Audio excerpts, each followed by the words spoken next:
ये important live जो आज हुआ उसको लेके है और ये बताने के लिए है, कुछ बातें आपके सामने लाने के लिए कि आपको पता लगे क्या है, क्या हो रहा है और क्या करना चाहिए। आप जानते हैं कि हम लोग इस प्रोटेस्ट में इसलिए जुड़े कि नौजवानों को उनके हक अधिकार हम लोग को दिलाने, और नौजवान परेशान है क्योंकि बार बार उसके सपनों पे हमला हो रहा है। और सिर्फ उसके नहीं, उसके ये एक हर एक नौजवान जो है ना, उसका परिवार भी उससे जुड़ा हुआ होता है। जैसे मैं हूं, अगर मैं आगे बढ़ता हूं तो इसका कहीं ना कहीं लाभ, चाहे मैं कुछ भी ना करूं, लेकिन एक सम्मान के तौर पर मेरे परिवार को मिलेगा और उनकी उम्मीदों को मिलेगा, और व्यक्तिगत रूप से मेरे आने वाली पीढ़ियों को भी मिलेगा। इसमें भी कोई दो राय नहीं। और ये एक नेचुरल प्रोसेस है कि आपकी बहन, जैसे मैं अगर नौकरी लग जाऊं तो मेरी बहन के लिए मैं बहुत कुछ कर सकता हूं, मेरे भाइयों के लिए मैं बहुत कुछ कर सकता हूं, मेरी माँ के लिए, मेरे पिता के लिए मैं बहुत कुछ कर सकता हूं। तो पूरे परिवार की भावना उससे जुड़ी होती है। जिस तरह से नौजवान आया था सड़कों पे और 30 दिन से डटा हुआ था, काबिल तारीफ है। उनकी हिम्मत को मैं सराहना करता हूं। और सिर्फ बेटे नहीं, बेटियां भी, माएँ भी, और वो पिता भी जिन्होंने अपने बच्चे खो दिए। इन हत्याओं का जिम्मेदार कौन है, इस बात पे हम लोग बार बार सुन रहे हैं। मेरे अनुभव के आधार पर मैं कह सकता हूं इसके जिम्मेदार सरकार है। ना सरकार इस तरह की पॉलिसी करती, ना ही इस तरह के लोगों को अवसर देती, एनटीए जैसी एजेंसियों को, ना ही पेपर लीक होते, ना ही बच्चों को सड़कों पर आना पड़ता। लेकिन फिर भी एक बड़ी बात यह है कि क्या इस आज जो हुआ उसको रोका जा सकता था? जो हिंसा हुई इसको रोकी जा सकती थी? नौजवानों का जो समंदर आज दिल्ली में आया था देश की राजधानी, क्या इसको रोका जा सकता था?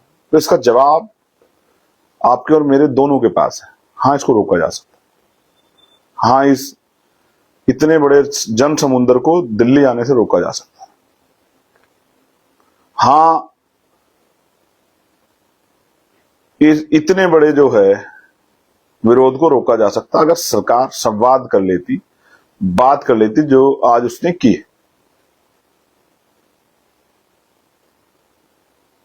बात कर लेती सरकार, उन लोगों से बात कर लेती जो आंदोलन चला रहे हैं, चर्चा कर लेती, उनकी बात को सुन लेती, जो जहां तक कर सकती थी उसको कर देती, तो शायद आज नौजवानों को ना निकलना पड़ता। और जीवन में एक बात मेरी याद रखे सरकार, कोई भी चीज पहली बार होती, आखिरी बार नहीं होती।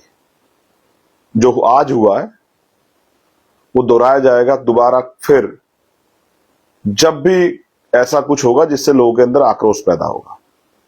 देश भर के लोग आए थे, क्या लेके गए दिल्ली से? आपके डंडे, जो उनकी पीठ पे पड़े, उनकी टांगों पे पड़े, जो उनके सर पे पड़े।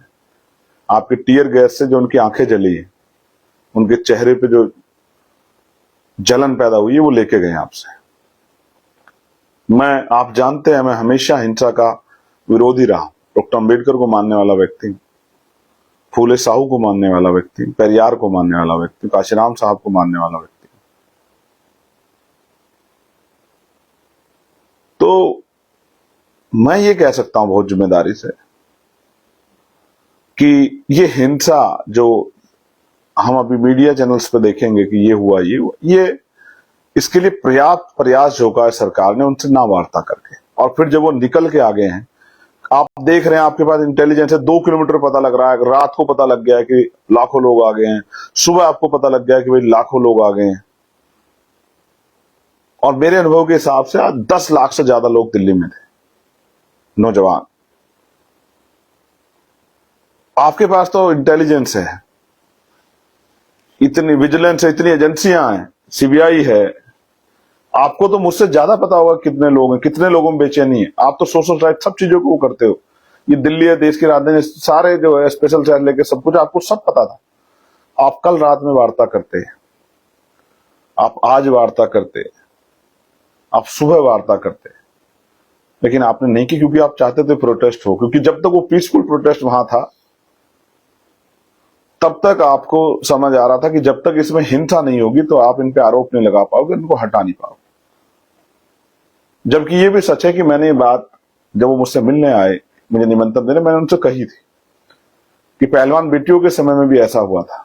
जब उन्होंने जंतर मंतर छोड़ा था तो दोबारा बैठ नहीं पाए उस पर। और किसी भी आंदोलन की शक्ति होती है उसकी शालीनता, उसकी शांति, उसका अनुशासन। तो आज जो पुलिस से के जरिए आपने लाठी बजवाई है नौजवानों पे, नौजवानों में भी बच्चियों पे, बेटियों को भी नहीं छोड़ा, आज उनको भी पीटा। और ये भी एक कड़वा सच है कि उसमें नहीं थे लोगों के पास, जो अधिकारी कर्मचारी वहां थे उन पे नेम प्लेट नहीं थी। और मैंने तो ऐसे भी, मेरे पास वीडियोज हैं जिनमें कुछ ऐसे लोग बैठे हुए हैं जो किसी उस तरह के संगठन से जुड़े हुए हैं, लेकिन पुलिस का हिस्सा नहीं है। वो डंडे लेके बैठे हैं, बच्चों को पीट रहे हैं। यानी कि जानबूझ के आपने प्रकोप किया कि ये पूरा आंदोलन वायलेंस की भेंट चढ़ जाए। मैंने भी बहुत बच्चों को डांटा क्योंकि वो जिद कर रहे थे हमें इधर मूवमेंट करनी, उधर मूवमेंट करनी। मैंने आज सख्ती की उनपे कि नहीं, और इसलिए कि उनके भले के लिए कि आज बाहर माहौल अच्छा नहीं था। बच्चों को तो मैंने बहुत को डांटा कि नहीं, आप नहीं जाओगे। और 25-30 जगह जाके मैंने उनसे कहा कि अपने स्थान पर बैठ जाओ, क्योंकि जब वो निकल के आए हैं तब हम लोग पार्लियामेंट में थे। जब वो आ गए, मुझे पता लग गया तो मैं तत्काल गया हेडक्वार्टर के दस्ते होते, और मैंने उनसे अपील की कि भाई आप बैठ जाओ, जहां भी हो वहीं बैठ जाओ, बस आगे मत बढ़ो। क्योंकि जैसे आप आगे बढ़ोगे तो पुलिस तो सरकार के सर पे गोली भी चला देगी, ये कहते हो कि हमें संसद की सुरक्षा करनी थी और हमारे लिए संसद की सुरक्षा महत्वपूर्ण है। ये बातें मैंने समझाई सब लोगों को और बिठाया। और मैं धन्यवाद देता हूं उन बच्चों का जिन्होंने चाहे भले ही डांट भी खाई हो, लेकिन मेरी बात को माना और वो एक जगह पर रुक गए। लेकिन आज का जो जोश था नौजवानों में, जो उनके मन के भाव थे, जिस तरह के मैं समझता हूं कि जिस तरह की चीजों से वो निकल के आए, जो उनके मन में चल रहा है, मैं सरकार को सचेत करना चाहता हूं कि अच्छा नहीं। आज ये मूवमेंट बहुत सारे लोगों ने समझा के, बहुत सारे आपने प्रेशर बना के वो कर लिया, लेकिन ऐसा नहीं कि ये दोबारा नहीं हो सकता। आपको नौजवानों की मांग को सुनना पड़ेगा और फिर ऐसा ना हो कि कई जो है मंत्रियों के इस्तीफे होने पड़े। तो एक धर्मेंद्र प्रधान जी के लिए आप मत उलझो युवाओं से, कराओ उनका इस्तीफा, उनकी मांग मानो। और मैं अपील करूंगा नौजवानों से भी वो शांति रखें, और पुलिस से भी अपील करूंगा कि वो निर्दयी ना हो। इन नौजवानों को, ये भारतीय नौजवान, इनके साथ गुंडों जैसा, अपराधियों जैसा व्यवहार ना करें। ये देश का भविष्य है। कल इनमें से कोई आईएएस बनेगा, आईपीएस बनेगा, डॉक्टर बनेगा, इंजीनियर बनेगा, वकील बनेगा, जज बनेगा, क्लर्क बनेगा, प्रोफेसर बनेगा, टीचर बनेगा, चिंतक बनेगा, जर्नलिस्ट बनेगा। कैसी छाप छोड़ना चाहते हो? आप कहते हो हम संवाद वाली सरकार है, आप कहते हो लोकसभा में आपकी सरकार कहती है कि भाई संवाद होना चाहिए, चर्चा होनी चाहिए, नारेबाजी नहीं होनी चाहिए। यहां आपने संवाद नहीं किया, उसकी वजह से आप दिल्ली देश की राजधानी में क्या देखा? मैं आपको कहना चाहता हूं कि वो आए थे और चेता के गए हैं, आपको इनकलाब करके गए हैं, आपके कान खोल के गए हैं। और इसको आप उनकी चेतावनी मानो, क्योंकि 51% नौजवान है इस देश में। जिस दिन उसने ठान लिया तो जमानतें जब्त हो जाएंगी उन लोगों की जो आज सरकार में बैठ के अहंकार कर रहे हैं। मैं उन युवाओं को धन्यवाद देता हूं जो अपने हक अधिकार के निकले, और आज उन्होंने साबित कर दिया। जो बार बार कहा जाता है कि भारतीय नौजवान जो है वो धर्म की चाशनी में डूबा हुआ है और उसको फर्क नहीं पड़ता, उसके अधिकार छिन जाए, वो लूट जाए। नहीं नहीं, ऐसा नहीं। आज युवाओं ने अपने विरोध को जाहिर किया है,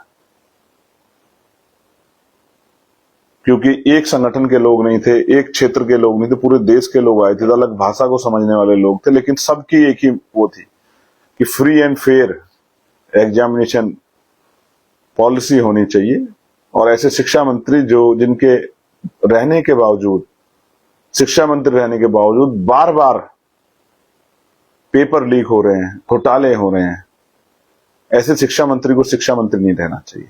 और मैं भी आपसे डिमांड करता हूं, और हम लोग पार्लियामेंट में भी डिमांड करेंगे, जिन बच्चों ने सुसाइड किया है उसके दोषी उसके जो छींटे, उसके जो खून के दाग हैं वो शिक्षा मंत्री के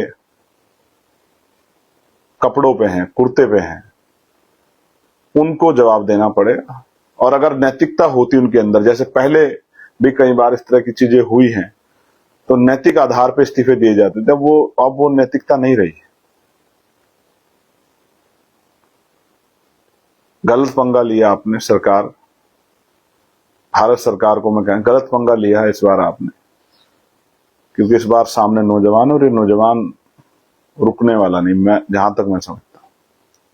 मुझे ऐसा लगता है यहां से जाके अपने अपने प्रदेशों में बड़े बड़े प्रोटेस्ट करेगा, और जिनको जो लाठियां खा के जाएंगे उनके घर वाले भी जो हैं वो खून के आंसू रोएंगे और आपका स्वागत करेंगे। मैं उस आंदोलन में सहयोग के रूप में जुड़ा था, इसलिए मैंने डायरेक्शन नहीं दी। कई बार मुझसे भी कहा गया जब मैं गया था कि आपके पीछे, आपके साथ चलेंगे, बताओ कहां चलना। तो मैंने कहा कहीं मत जाओ, बैठ जाओ, अब तो बस अपनी रक्षा सुरक्षा करो। क्योंकि अगर मैं लीड कर रहा होता तो मैं डायरेक्शन देता आपको। मैं आंदोलन की मदद करने के लिए गया था, लीड करने नहीं गया था।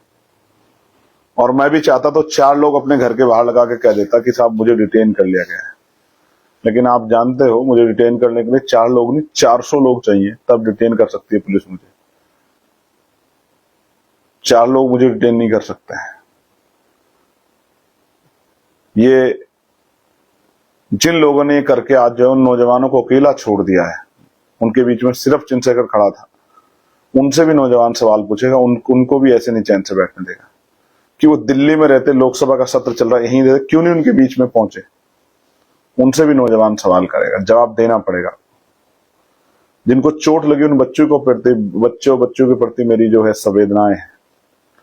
दिल्ली पुलिस ने जो किया वो गलत था, और अगर आप हमसे कांटेक्ट करोगे तो हम आपकी एफआईआर भी दर्ज कराएंगे, 100% दर्ज कराएंगे। जिन भी आपके पास वीडियो है, वो वीडियो आप भेजें हमारे इंस्टाग्राम अकाउंट, उस तरह से जो है कोलैबोरेट करके, तो हम लोग सर्च कर करके उन पुलिस वालों के खिलाफ एफआईआर कराएंगे अपने वकीलों के जरिए, जिन्होंने लाठीचार्ज किया है निर्दोष बच्चों पे। मैं आपको विश्वास दिलाता हूं, आंदोलन खत्म नहीं हुआ। कल फिर हम लोग पार्लियामेंट में मजबूती से सवाल पूछेंगे। हम लोग तैयार हैं आपकी इस लड़ाई को मजबूत करने के लिए। आप लोग भी कमर कस के रखो। और जो पीड़ा आज आपको पहुंची उसके लिए मुझे खेद है, लेकिन खेद इस सरकार को व्यक्त करना चाहिए। मन की बात करने वाले हमारे प्रधानमंत्री जी को करना चाहिए, हमारे शिक्षा मंत्री जी को करना चाहिए। वो आज मुस्कुरा रहे थे सदन में और बच्चे लाठी खा रहे थे। समय समय की बात है, आप जाओगे इनके बीच में वोट मांगने के लिए, क्योंकि चुनाव तो आपको लड़ना ही है ना। महंगाई, बेरोजगारी, भुखमरी और तमाम परेशानियों से जनता लड़ रही है, आपको तो चुनाव लड़ना। आप जाओगे इनके बीच में, ये नौजवान भूलेंगे नहीं आपको, मेरी बात को आप याद रखना। और वास्तविकता में सच्चे नौजवान होंगे तो वास्तविकता में नहीं भूलेंगे। और जब आपका नंबर आएगा, आप जाओगे हाथ फैला के मांगने, तो ये तब आपका स्वागत करेंगे, याद रखना। आपने मुझे सुना, धन्यवाद। मेरी बहुत सारी मंगल कामनाएं। आपसे बात करने का मन था और आपको बताने का मन था कि किस तरह का जो है आज का पूरा दिन रहा। और मैं जिन लोगों को डांटा हूं, मुझे सुन रहे, उनको भी मैं खेद प्रकट करूंगा, क्योंकि मेरे मन में उनको डांटने के अलावा मेरे पास कोई रास्ता नहीं था। मैं आपको झोंक नहीं सकता था उस तरफ जहां आंसू गैस के गोले चल रहे थे, जहां प्लेट गन चल रही थी, जहां लाठियां चल रही थी, वहां नहीं झोंक सकता था। इसलिए मैं आपके बीच में खड़ा था। जितनी जगह पे लाठीचार्ज हुई, मैंने वहां जाके अधिकारियों के बीच में खड़े होकर कहा कि बच्चों को लाठी मत चला। मैंने पूरी कोशिश की जो मैं कर सकता था, अपनी हिम्मत से कर रहा हूं। लेकिन जिन साथियों ने आके सहयोग दिया, जो लोग आके डटे, अभी जो लोग बंद किए गए थानों, उनको छुड़वाने के लिए लगातार बात कर रहे हैं। मेरी अपील है कि शांति बना के रखें और शांति से जो है अपने घर लौटें। आपकी हिम्मत को सलाम, सराहना, लेकिन डट के रहिए, अभी तो लड़ाई शुरू हुई है। और आज के जख्म है उनको अपने साथ लेके जाइए। आज के मैं सबसे कहूंगा नौजवान से डायरी जरूर लिखें। आज जो आपने सहा, आपके साथियों ने सहा, उस पर डायरी अपनी जरूर लिखें, और उस डायरी को का पन्ना फाड़ के अपने घर में लगा दें जहां आप लेटते हैं, जो रोज आपको याद रहे कि सरकार ने क्या दमन किया आपका। और जब मौका आए तो इस दमन का आप जवाब दे सको। धन्यवाद। जय भीम, जय भारत, जय संविधान, जय मंडल, जय भारत, जय